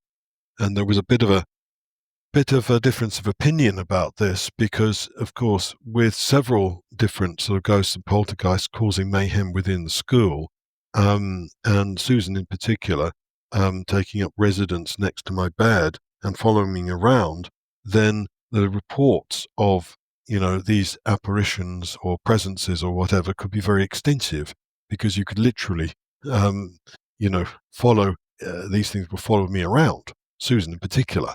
Consequently, a two-line report from everyone that had seen something that had a bearing on the matter could be very extensive, and therefore the school were placed in the position of having to sort of more or less investigate almost full time, taking away the focus of their work from running the school to carrying out an investigation. So a new approach had to be taken. I was also tested with Zener cards and various psychological questionnaires, intelligence tests, and tests of perception and observation, as well as direct comparisons between my reports of psychic matters and haunting activity relating to the old girls' independent school, with documentary evidence and testimony from the surviving lady who used to run that old independent school. So all of this established that I had a psychic ability, and it was considered that this was essentially part of the problem, because these various ghosts and so on were drawn to me on the basis that they could interact with me. The testing with Zener cards and so on was extensive, and the whole school was essentially put on lockdown in order that this could be done, because I was placed in one classroom and the people who were going to be testing me were going to be in another. Now, at first, the boys didn't mind this because they were on the football field outside, and they thought it was much better to play football and engage in sort of physical activity, games and so on, than to do their classes. But, eventually it became a problem. I was also interviewed by various psychologists and psychiatrists and various experts in reincarnation and telepathy, and various experiments were conducted in relation to electronic voice phenomena and the recording of spectral music and spirit voices that could be heard around the school on occasion. So it was literally a question of an old style kind of paranormal investigation, witness statements and so on, which took a lot of time and a lot of typing, and the poor old school secretary had to do a lot of this along with the bursar. They, particularly the bursar, assisted by the school secretary, had to do a lot of research into exactly how you test someone with Zener cards, and for that they were in contact with the SPR and other experts even further afield in universities in America and so on. So it was very extensive, although they were having to learn to a certain extent about how to do these things, but drawing on the experience that the head teacher and his wife had when they were courting, and also the previous experience with the other boy who was psychic and had witnessed some of the same ghosts in the same way. And now that had all calmed down because he'd left the school, and it was thought, okay, don't mention any of this, and come down hard on any of the boys who think they've seen anything, and therefore minimize its impact. Well, that did them no good at all in the end, because everything kind of exploded in their faces when I came along. So I was not thought of very kindly by the school and the authorities. I learnt a lot from being tested in this way, partly in terms of thinking through my experiences, formulating exactly how to report them and how to deal with the uncertainties inherent within some of these experiences. To know absolutely certain things, but not understand why or how you know something, can be quite a disturbing experience. And also to be able to think in terms of, I don't know this, but, or I know such and such, but I'm not sure it's this way round or that way round. And of course, if you start introducing these things to people in that way, then they think that you don't know what you're talking about or you're uncertain. No, it's a question of just being honest and trying to engage in the scientific process. But this all had to emerge out of the sort of melting pot of these tests and the experiences. So, in view of this, then, did you work with the school to investigate the source and origin of some of the pre-existing ghostly paranormal activity? Yes, I did. One example of this was the investigation of the sort of spectral music. Now, this was to be heard in the dining room extension predominantly, and also in the main dining room. Now, it was originally thought that the music originated from the gymnasium where the school's piano was kept, or from what was termed the Sun Lounge, or was actually a junk room, where the piano was sometimes stored. Because we had singing lessons on a Tuesday morning. And it was thought that some of the boys had managed to overcome the keyboard lock with the piano, or were messing around with the piano. Now, this obvious logical and rational explanation fell foul of several things. The piano, when inspected, had its lock intact. It was where it was expected to be, locked up, either in the gym or in the Sun Lounge. The school's music teacher, and also there was also a priest that we had, a local vicar. The poor old priest had a very hard time and ran out of the school and wouldn't refuse to come back after some interactions with Susan, who he tried to banish unsuccessfully, and she ended up banishing him. It's the same issue. He will not use the power of God against me. I am a Christian too. But the music teacher, who also heard the spectral music, knew that it was very complex pieces of music that could not have been performed by any of the boys in the school. And he would even have been rather pushed himself to have played it with such aplomb as the spectral musician did. Therefore, it could not be any of the boys. So who could it be? Well, we were to find this out. The first thing was to do some obvious tests, which was to have somebody play the piano and see if they could be heard in the dining room extension. And the answer to that was no, they couldn't. So how come people could hear the spectral music when you couldn't hear the music? Bit of a problem there. The next issue was, of course, the sound of the piano was different. Now, I knew, because I could see, that there was a different piano being played by one of the two sisters, and I could describe the piano perfectly, and I did, because they'd had one or two imperfections. It actually had some candle holders on it, one of which was broken. And I mentioned this, the school checked it out. They went to the surviving sister, you see, and oh yes, there was such a piano. Yes, that what the dining room, what was the dining room extension in the new school had been used informally as a music room where the piano was stationed. There were also some pieces of furniture there which I was able to identify. So the answer to the problem was the spectral music derived from a ghost playing a piano. This was not the answer that the school wanted at all, but it was one that they had to accept. And therefore, again, there's an issue of, sort of a clearance to a certain extent, changing things around, the furniture around, and so on within the room. So that was one particular area.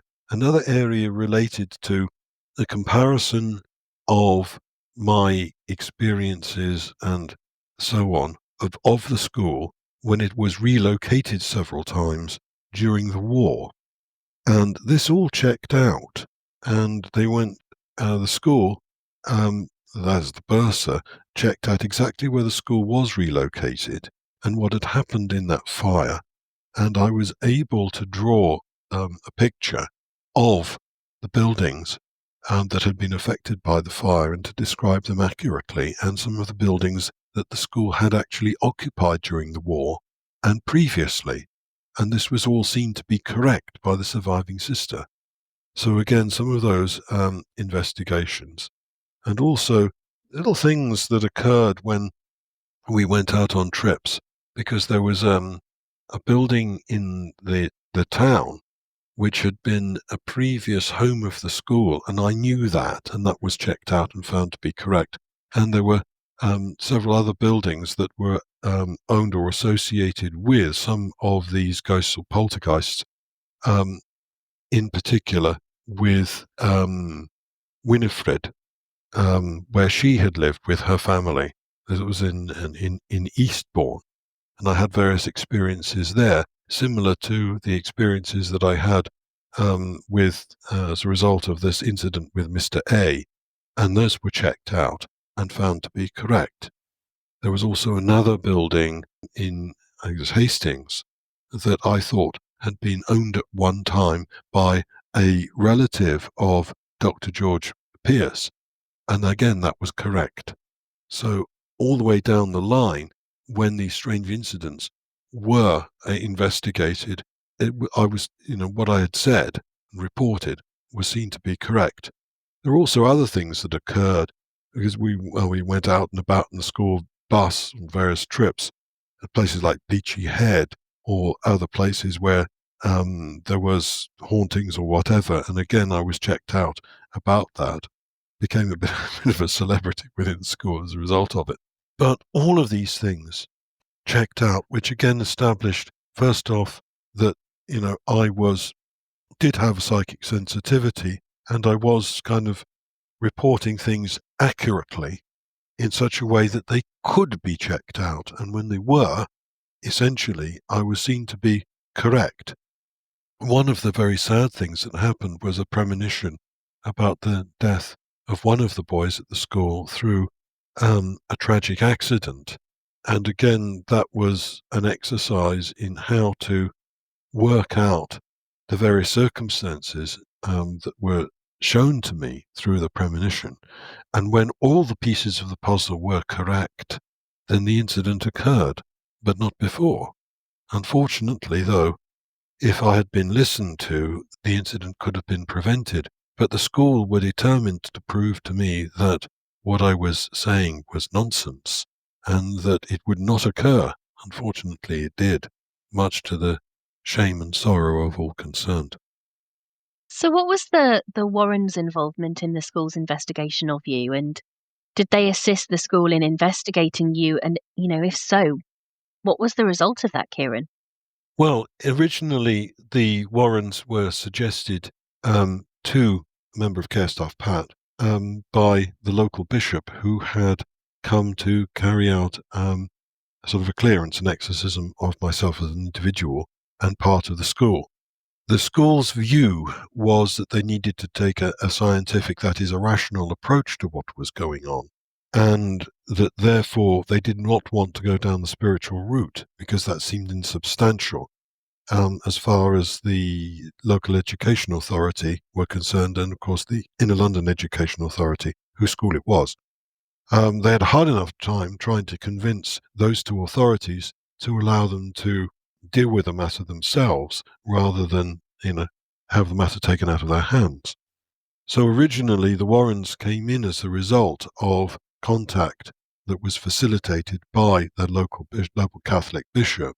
And the school worked for a time with the Warrens and with the local vicar and bishop and so on, to try and sort out what was going on. Now, my friend, a very good mate, now his father was a vicar, and he was able to sort of say, look, this is not the work of the devil or or demons or anything. What you have here is you have poltergeists. Don't quite know or understand why and how many of them, but there were various people that he put the school in contact with who were in the first stages of drawing up what was to become an important report within the church about deliverance and poltergeists and such. So some of those people became involved, at least on sort of an advisory and remote kind of level. Now, at first, the Warrens thought this was a good thing because they thought that these various priests and high clerical people within the church would support their point of view, but they didn't. The Warrens were determined, as I said, to prove that there was only one entity at work, and that was the devil. The devil acting through 7 smaller devils, all of which who could rely on the activities of the 49 servitors. After an initial row between Ed and the head teacher, in which they were banned from the school, an alliance was formed between the head teacher's wife and this member of care services, Pat. I was summoned out of the shower by Pat on the basis that I had an Auntie Lorraine that wanted to talk to me on the phone. Well, as I said, didn't have an Auntie Lorraine. So I said, I don't know what you're talking about, Pat. And I hid in the shower. He came into the shower after me and threw me out of the shower and decided to have a go at me until such time as I decided I was going to have an Auntie Lorraine. Now, again, Susan interceded and made sure that he did not attack me in the way that he had originally envisaged he would. But nevertheless, I still needed to go and talk to my Auntie Lorraine, so I did so. On the payphone in the hall of the school with a towel pinned around me. There was also other activity that went on at that time, and that was down to George Pierce. But I was talking to Lorraine on the phone, and where she was describing these 7 devils and the 49 servitors, and I was desperately trying to do the arithmetic, and she was telling me it wasn't as simple as that, and the whole school was basically being taken over by demons, and what needed to happen was that they needed to come and stay at the school, banish all the demons, exorcise the place and me, and then take me back to America with them. Well, none of that ever happened. The school wanted to go along the scientific route, or at least not this demonic route, and therefore what the Warrens wanted to do was banish all the organizations and be the sole sort of investigators.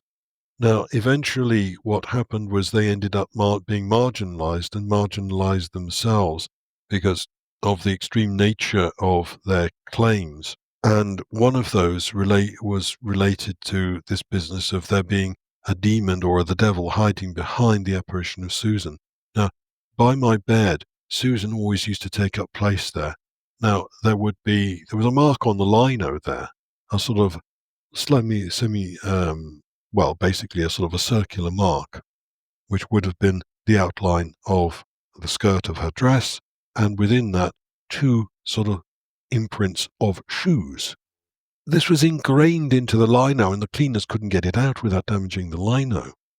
Quite how it came to be there, nobody knew, but it was there and could be seen. Now, I was going to show Ed this, and he was absolutely determined to tell me, look, there's no such thing as these ghosts. They're only demons taking the form of ghosts. Sort of, what do you mean, Ciaran? That you can sense the presence of this lady as Susan from down the corridor. You can't know where she is. That's not possible. And I sort of said, well, yes, it is. It is. I perceive her presence. There's some sort of link between us. And I know where she is, even though there might be, more than one kind of cold spot or presence of her. I know where she is. I know where the others are as well, and it's driving me crazy because I just don't have any headspace. This is, I just want to get on with living in the school. This is too much for me to bear. And we walked down the corridor, up some small stairs, and around to dorm 119. And I said, "Look, there she is. She's in that room. I can tell you she's in that room." No, she's not. That's the trouble with you, Ciaran. You're letting it it's all run away with you. It's all in your mind. No, Mr. Warren, it isn't. There are so many people that have witnessed so many things that everyone here now knows it's not in my mind. It's very, very real.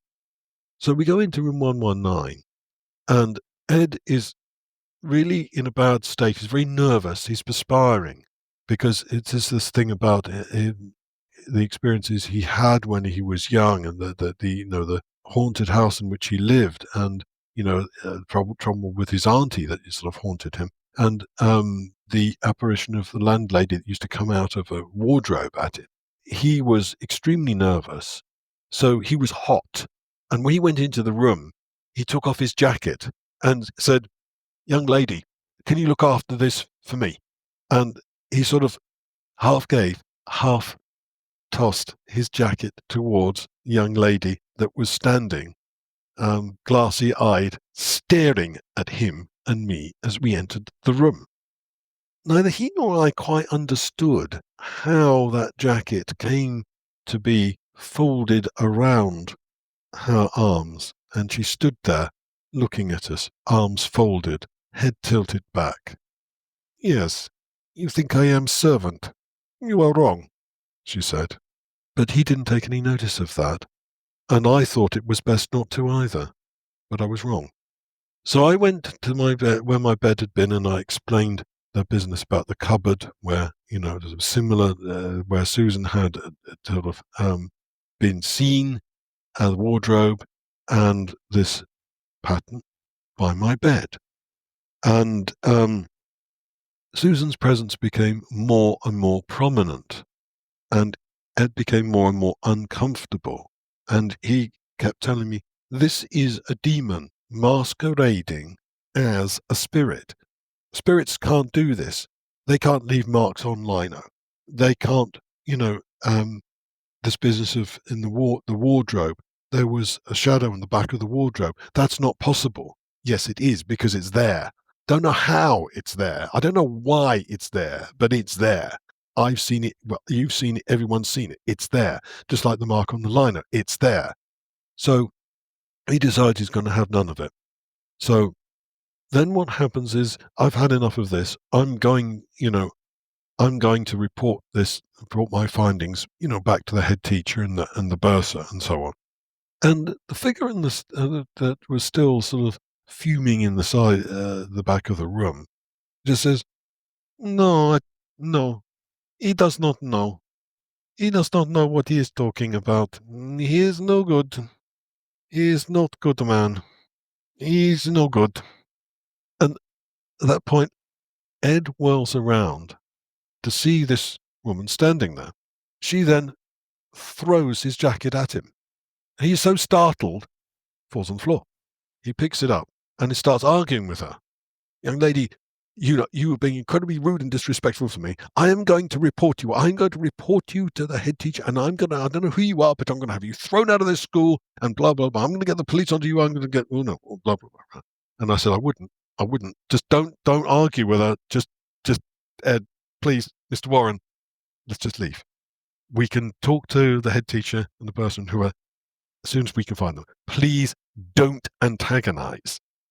And we sort of move our way out of the room when she's sort of pointing at him saying, "No good, no good, no good."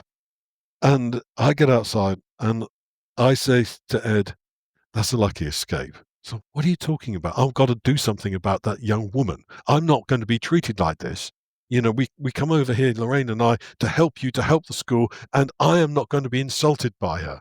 And I said, "You don't know who you've just seen, do you?" And he said, "No, and I don't care, because I'm going to report this." And I said, "I wouldn't if I were you." So anyway, we have a meeting. Mr. Warren goes in. He has his say. I'm outside. Then I'm brought in, have my say. And then we're both brought in, side by side. Right, your point of view is this, your point of view is that. So it was then the news was broken to Ed Warren that it was not possible to sack the young lady concerned because she didn't work at the school. And the problem was that she was the problem, because that was Susan. So after that, he lost quite a bit of credibility for not being able to recognize a ghost when he saw one.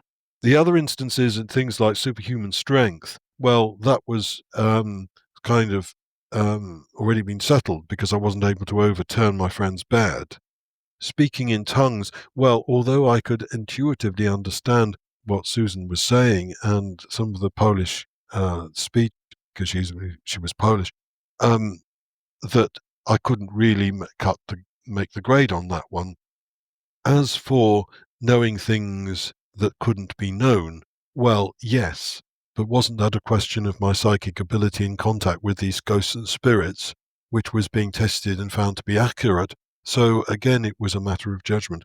Was this a matter of psychic ability and poltergeist activity and so on, or was it the demonic? Well, the school believed it was not the demonic. So the Warrens found themselves somewhat sent to Coventry, while the school took a rather different approach.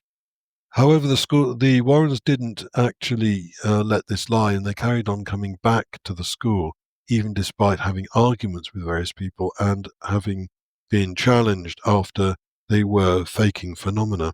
But the difficulty was that Pat and a number of the other staff formed a pressure group on the school to actually get help from the Warrens because there was no one else, and sufficient progress wasn't being made through the other more scientific routes.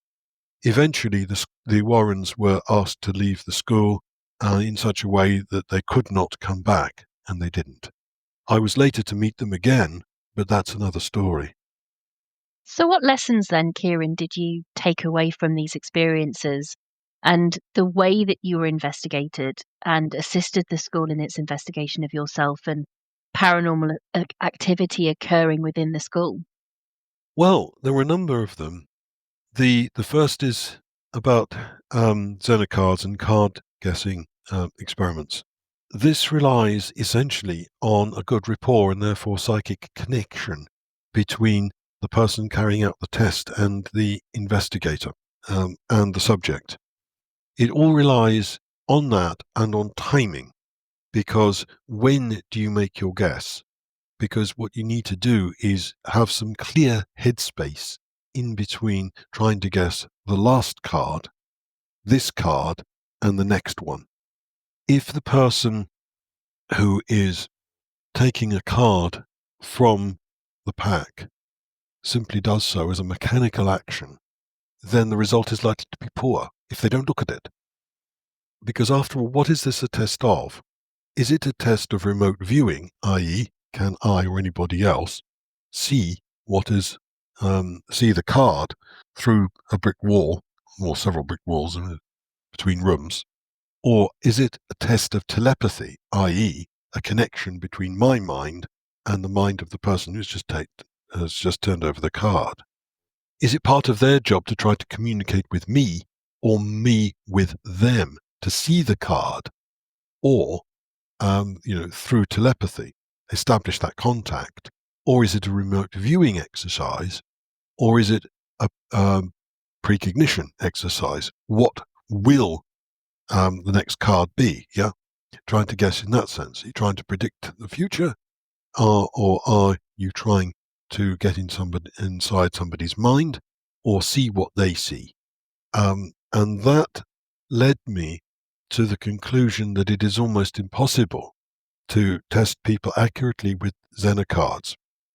Now, a good example of exactly the sorts of problems is that they used 2 packs of Xenocards.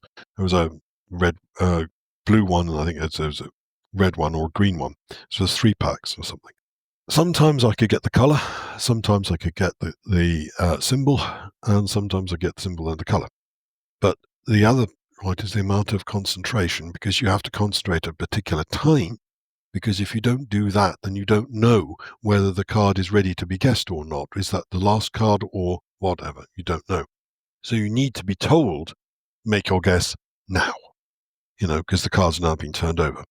And you need to be clear about what kind of a test it is. In other words, is it a test of trying to find out what the person has in their hand, that card, or is it trying to see through their eyes, remote viewing, precognition, or telepathy? And a good example of the need for rapport was that I had much better results with people that I knew and liked and knew and liked me than I had with those who didn't know me particularly well or didn't like me. This member of care staff, Pat, for example, there was a lot of conflict between us. And therefore, when we did some sessions with him that he didn't really want to do, then the results were poor.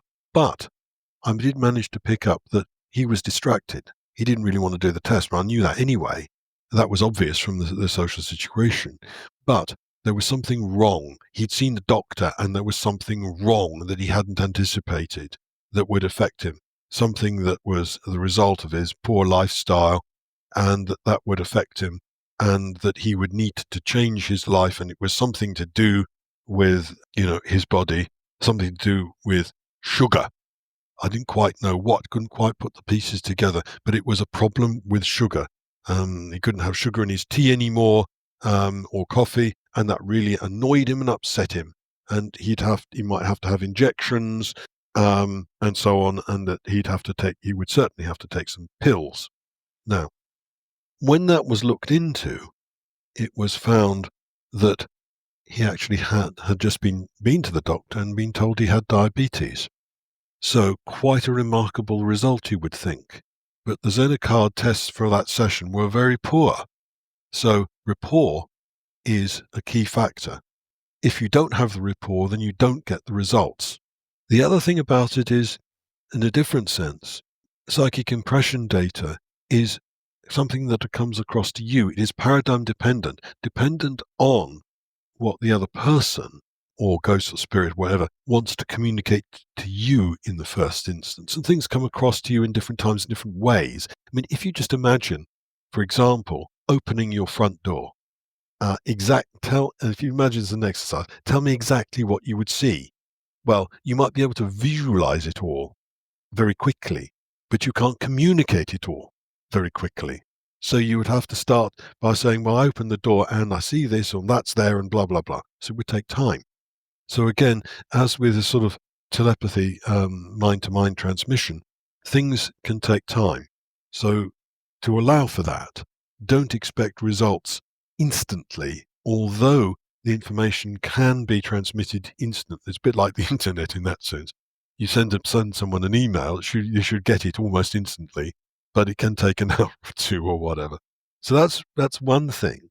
The other thing is that you have to work with that perspective that is theirs, not yours. And that means that you have to try and understand things from its point of view, which is not easy. And the reason that I mention this is because this has a tremendous impact on things like seance sessions or ghost hunting and calling out or whatever, because you actually get into a situation where you're asking inappropriate and daft questions because you don't understand what somebody is trying to tell you. You've got to work with what they're telling you and work round to what you want to know from them. Therefore, there's an art in it. It's not just a question of saying, is there anybody there?